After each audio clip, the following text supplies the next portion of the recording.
বিসমিল্লাহির রহমানির রহিম। হ্যালো বিশ্ব, I want true not life, I want মানি। তো আজকে আমি কি বলবো, অনেক দিন পরে ইউটিউবে এলাম বা সোশ্যাল মিডিয়ায় এলাম। আমি আজকে খুব সত্য একটা কথা বলবো আমার জীবন নিয়ে, আমার লাইফ নিয়ে, আমার অক্সিজেন নিয়ে। আমার পৃথিবী খুব বড় বলতে পারো, আর তার উল্টোটাও বলতে পারো খুব ছোট। আমি যে মহিলাটাকে বিয়ে করেছি তার বাবা মা নাই, তার ভাই বোন কেউ নাই, তাদের সাথে আমার কোনো সম্পর্কও নাই। আমার দুটি ছেলে, তো 22 বছরের ছেলেটা আমার অ্যাক্সিডেন্টলি মারা গেছে, ট্র্যাজেডি অ্যাক্সিডেন্ট একটা। আর এই আমি, আর আমরা একটা ছোটো ছেলে। আমরা অক্সিজেনের মূল্য আমি বুঝি, যে কোনো মুহূর্তে আমি মারা যেতে পারি, যে কোনো মুহূর্তে আমার বউ মারা যেতে পারে, যে কোনো মুহূর্তে আমার ছেলে মারা যেতে পারে। এটা আল্লাহর বিচার, আল্লাহ যখন চাইবে তখনই মারা যাবে।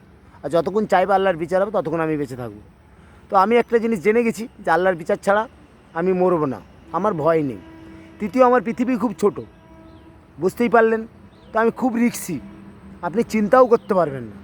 তো আপনি বাবু যেই হন, বিশ্বের যেই হন, আমার পরিচয় দিলাম, আমার কাজের পরিচয়টা আগে দিয়ে দিই, কেন কর্ম পরম ধর্ম।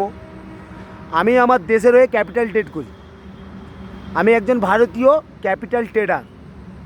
আমাকে মোটেও আন্ডার এস্টিমেট করবেন না। আমি এমন পুটকিতে তোমার আগুন দেব যে তুমি সামলাতে পারবে না। আমি এত বড় আগুন যে তুমি আর জ্বলবে না, ঠিক আছে? তোমার অক্সিজেন আর পাবে না, সব অক্সিজেন আমি খেয়ে দিয়েছি। যেমন বট গাছের তলায় বট গাছ হয় না, কার্বন ডাইঅক্সাইড বিনা হবে না, সেরকম আগুনের তলায় আগুন জ্বলে না, কেন অক্সিজেন ছাড়া আগুন জ্বলবে না। এটা মাথায় রেখে দিও। মিড ট্রেডার আবু কাসেম মোল্লা।